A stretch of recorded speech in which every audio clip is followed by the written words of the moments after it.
Throwaway because my husband knows my main account. I, 31F, have been married to my husband Dan, 39M, for 7 years. We have 2 beautiful boys, Tommy, 6, who has special needs and requires constant care, and Lucas, 4. Until 2 months ago, I thought we had a perfect marriage. Dan and I met through mutual friends at a charity event. He was charming, successful, and seemed genuinely interested in my work as a special education advocate. After 3 years of dating, we got married in a small ceremony. Things were great at first. When Tommy was born with developmental challenges, Dan stepped up. He changed his work schedule to accommodate therapy appointments, learned all the special care routines, and never complained about the extra expenses. When Lucas came along 2 years later, we felt complete as a family. Dan was the kind of father who attended every school event, coached Little League, and still made time for date nights. That perfect picture shattered 2 months ago. Tommy had a therapy session, and I needed to take photos to document his progress for his medical team. My phone was dead, so I borrowed Dan's. While trying to access the camera, I accidentally opened his work email. It was a genuine mistake as the icons were next to each other.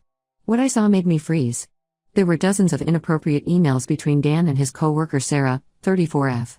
These weren't just friendly workplace messages, they were explicit and intimate. They discussed their special lunches at nearby hotels, exchanged inappropriate photos, and planned future meetups. Some messages even detailed physical encounters in Dan's office after hours. Sarah wasn't just any co-worker, she was Dan's direct report, someone he had personally hired 6 months ago. I remembered all the times he had praised her at dinner, calling her a rising star and the best hire he'd ever made. He had even invited her and her husband Mark to our summer barbecue, where she had played with our children while carrying on this affair. The more I read, the sicker I felt. Sarah was married with 3 kids of her own. Her husband Mark had become friends with Dan, they played golf together twice a month and had even planned a couple's vacation for next spring. The level of deception was staggering. I couldn't confront Dan immediately. Tommy had a crucial assessment coming up at his special needs school. He's extremely sensitive to tension and change. Last time Dan and I had a minor argument about household chores, Tommy had anxiety attacks for days afterward. I couldn't risk disrupting his routine before such an important evaluation. So I started paying attention. Over the next few weeks, all the signs I had missed became glaringly obvious. Dan's late nights at the office always coincided with Sarah staying late too. His business lunches were mysteriously absent from his company calendar. He had started taking his phone everywhere, even to the bathroom, something he had previously teased others for doing. He bought new clothes, joined a gym, and even started using cologne, something he hadn't done since our dating days. When I casually asked about these changes, he claimed he was trying to set a good example for a workplace health initiative.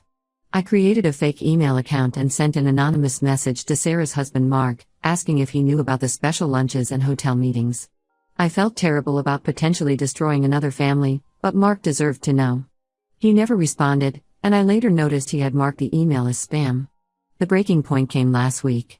Dan had left his laptop open while showering, something about an urgent work presentation he needed to finish. A Teams notification popped up from Sarah, "Can't wait for Chicago next week." 3 whole days without having to sneak around. I felt like I'd been punched in the gut. Dan had told me the Chicago business trip was cancelled due to budget cuts.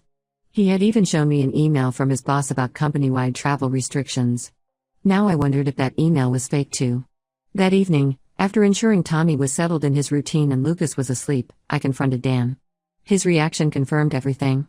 First came the shock, not at being caught, but at me seeing the messages. Then denial. Sarah was just a friend. I was misinterpreting things. Work relationships can seem inappropriate without context. When I mentioned specific details from the messages, he switched to anger. How dare I invade his privacy? Was I spying on him now? Did I not trust him after everything we'd been through with Tommy? He even suggested my anxiety about Tommy's condition was making me paranoid and that I should restart therapy. The gaslighting was infuriating.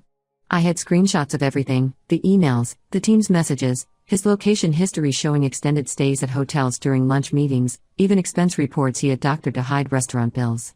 I gave him an ultimatum: either he confess everything to HR and Mark, or I would. His response showed me who he really was. He laughed and said no one would believe me. He was a senior manager with an impeccable reputation. I was just a stressed-out mom who spent too much time dealing with a special needs child. Who would take my word over his? That's when something in me snapped. I had tried to be mature about this, to handle it privately and protect our children. But his arrogance, His complete dismissal of my feelings, and his willingness to use Tommy's condition against me, it was too much.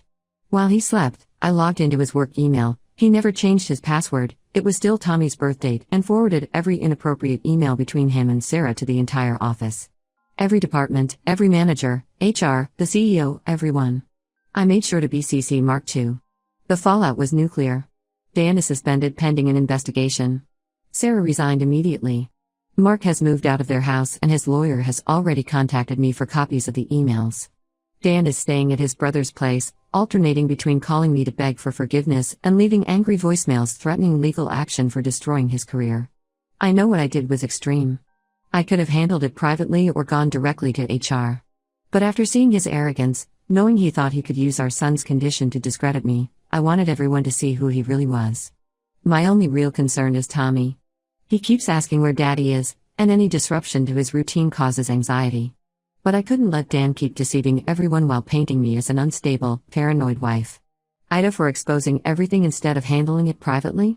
Update 1: the past 2 weeks have been absolute chaos, and everything I discovered has made me question my entire marriage. The morning after I posted, Dan's brother James showed up unannounced at our house. He demanded to talk, saying he needed to tell me something important before things got worse. I was hesitant to let him in. James had always been Dan's biggest defender, and I expected him to try convincing me to take down the emails. But what he revealed left me stunned. Apparently, this wasn't Dan's first workplace affair. 3 years ago, when he suddenly switched companies claiming he wanted better growth opportunities, he had actually been forced to leave due to an affair with his assistant Jennifer. This happened right when Tommy was diagnosed with his condition, during the most challenging time of our lives. I remember that period vividly. We had just received Tommy's diagnosis, and I was overwhelmed with doctor appointments, therapy sessions, and learning everything I could about his condition.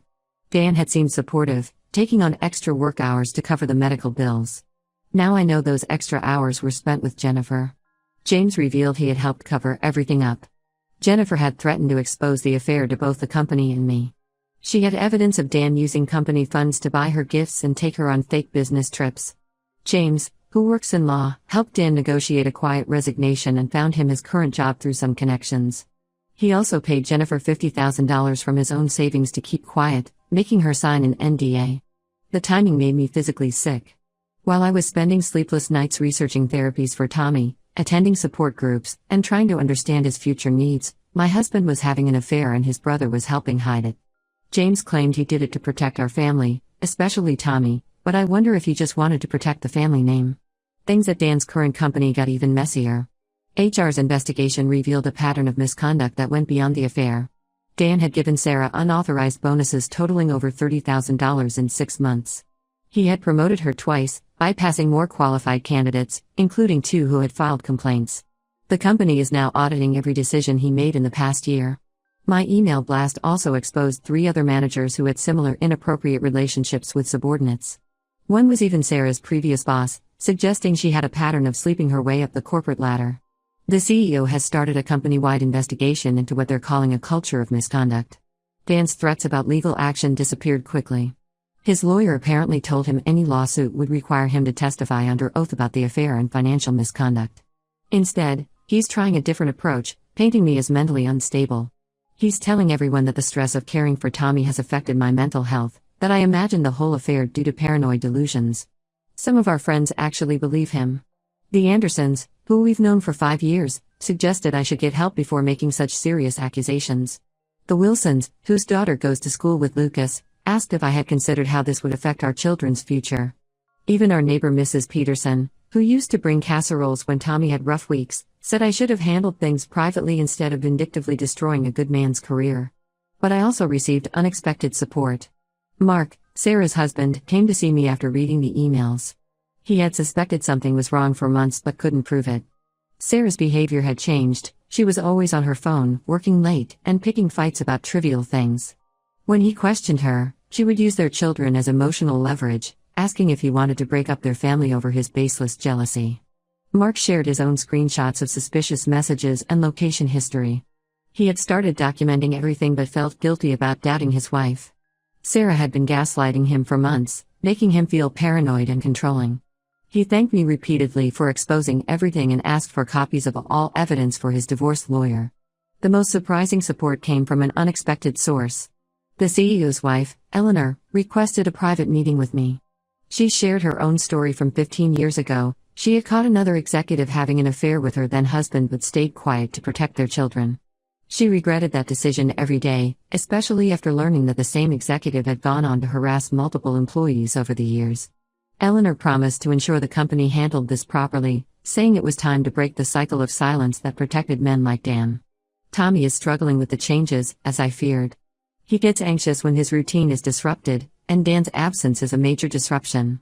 His therapist says he is showing remarkable resilience, but I notice him stimming more frequently and having trouble sleeping. Lucas is too young to fully understand, but he asks for daddy every night before bed. I'm trying to maintain their routine as much as possible while dealing with everything else. James keeps calling, switching between apologizing for his part in the cover-up and begging me to be reasonable about the current situation.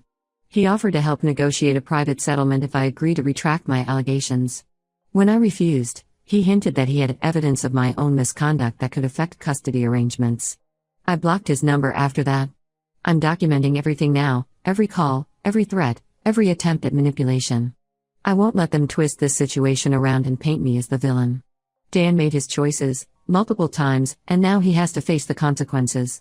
Update 2: Just when I thought I had uncovered all of Dan's deceptions, I discovered something that made my blood boil. While gathering documents for the divorce lawyer, I found irregularities in our financial records. Specifically, there were unusual transfers from Tommy's Special Needs Trust Fund, money that my parents had set aside from their retirement savings to ensure Tommy would always have the care he needs. I traced months of transactions, and the pattern was clear. Dan had been making regular withdrawals, always under $5,000 to avoid triggering bank notifications. Over the past year, he had stolen nearly $50,000 from our special needs child's future. When I confronted him through our lawyers, his response was pathetic. He claimed he needed the money to keep up appearances with Sarah, to buy her expensive gifts and take her to high-end restaurants. He swore he was planning to replace it before anyone noticed. This led to another shocking revelation. My mother broke down and confessed that 2 years ago, she had caught Dan trying to access the trust fund. He had claimed he was checking the balance to plan Tommy's future therapy sessions. When my mother questioned why he needed access without my knowledge, he convinced her it was a one-time thing and swore he was just being thorough about Tommy's care plan. My mother hadn't told me because Dan made her feel guilty about doubting him. He reminded her how stressed I was dealing with Tommy's needs and said she would only add to my burden by raising suspicions. She's devastated now, blaming herself for not seeing through his manipulation. The company investigation concluded, and it was worse than anyone expected. Dan was fired for cause, not just for the affair but for a pattern of financial misconduct. He had been falsifying expense reports, claiming business dinners that were actually dates with Sarah. He had approved overtime pay for her when she wasn't even working. The company's audit revealed he had cost them over $100,000 in fraudulent expenses. Sarah's husband Mark is suing both Dan and the company. His lawyer argues that Dan created a hostile work environment by pursuing married employees, and the company was negligent in supervising him. 3 other managers were also terminated after the investigation exposed a culture of sexual harassment and financial misconduct. Dan's brother James finally showed his true nature. After his attempt to negotiate failed, he contacted my lawyer with a bizarre claim.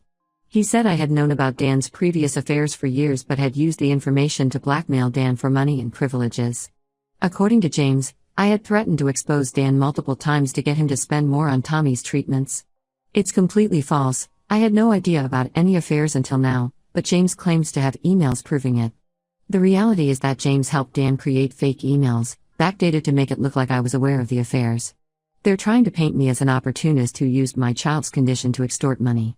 It's a desperate attempt to help Dan get a better divorce settlement and possibly custody. I've hired a criminal lawyer to deal with the trust fund theft.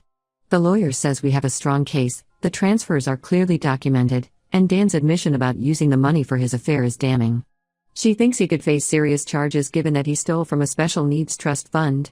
But I'm hesitating about pressing charges. Not because I want to protect Dan, but because I'm worried about how a criminal trial would affect Tommy. He's already struggling with all the changes. His therapist noticed increased anxiety during sessions, and his teachers report he's having trouble focusing in class. The thought of dragging this out through a criminal case makes me sick. The whole situation has attracted unwanted attention at Tommy's school. Some parents are gossiping, suggesting I'm using Tommy's condition to gain sympathy in the divorce. The school principal called me in to discuss whether all this drama might be affecting Tommy's progress. I had to remind her that I wasn't the one who stole from a special needs child to fund an affair. I know I need to make a decision soon about pressing charges. Every day I wait, Dan has more time to hide assets or create more fake evidence. But every time I think about moving forward, I picture Tommy's face when he asks why Daddy isn't coming home, and I freeze. Update 3: The situation has finally reached its conclusion, though not in any way I could have predicted. Dan was arrested last week on multiple charges of embezzlement and fraud. It turns out the trust fund theft was just the tip of the iceberg. The company audit uncovered years of systematic financial fraud that went far beyond expense reports and unauthorized bonuses. Dan had set up fake vendor accounts to divert company funds. He used these accounts to maintain a luxury apartment where he met Sarah and, as we later discovered, other women before her. The total amount stolen from the company exceeded $300,000 over 3 years. He had also been claiming false tax deductions using Tommy's medical expenses, effectively stealing from both the trust fund and the government. Sarah came forward with a full confession after her divorce was finalized. Her statement to the investigators was eye-opening. The affair had started during her job interview. Dan had implied that her employment and advancement were contingent on their special relationship. She provided text messages, emails, and hotel receipts that proved Dan had been running this scheme with multiple employees over the years. The criminal investigation revealed something even more disturbing. Dan's brother James wasn't just helping cover up affairs, he had been actively participating in the financial fraud. As a lawyer, he had helped Dan create fake companies and documentation to hide the stolen money. When the arrests started, James disappeared. The FBI found his car abandoned at the Canadian border, but there's been no trace of him since. Most of our mutual friends who had defended Dan have now apologized to me. The Andersons, who had suggested I needed mental help, sent a lengthy email expressing their regret. The Wilsons, who worried about how this would affect the children, now bring meals every week to help out. Even Mrs. Peterson, our judgmental neighbor, admitted she had been wrong about Dan's character. Tommy's situation has actually improved. Without Dan's constant gaslighting about his needs being too expensive, I've been able to get him additional therapy and support services. His new occupational therapist noticed issues that had been overlooked before, and we're seeing real progress. Lucas has stopped asking about Daddy every night, though he still keeps Dan's picture by his bed. Mark and I have formed an unexpected friendship. Having both gone through similar betrayals, we understand each other's struggles. He's been incredibly helpful with Tommy's care since he works in special education. His insights have helped me find better resources for Tommy's development. To be clear, there's nothing romantic between us, we're just two parents helping each other heal and move forward. The divorce proceedings are moving quickly now that Dan is in custody. His attempts to claim partial custody were dismissed after the trust fund theft came to light. The judge was particularly harsh given that he had stolen from his own special needs child. I've been awarded full custody of both boys, with Dan limited to supervised visits once he's released, if he ever wants them.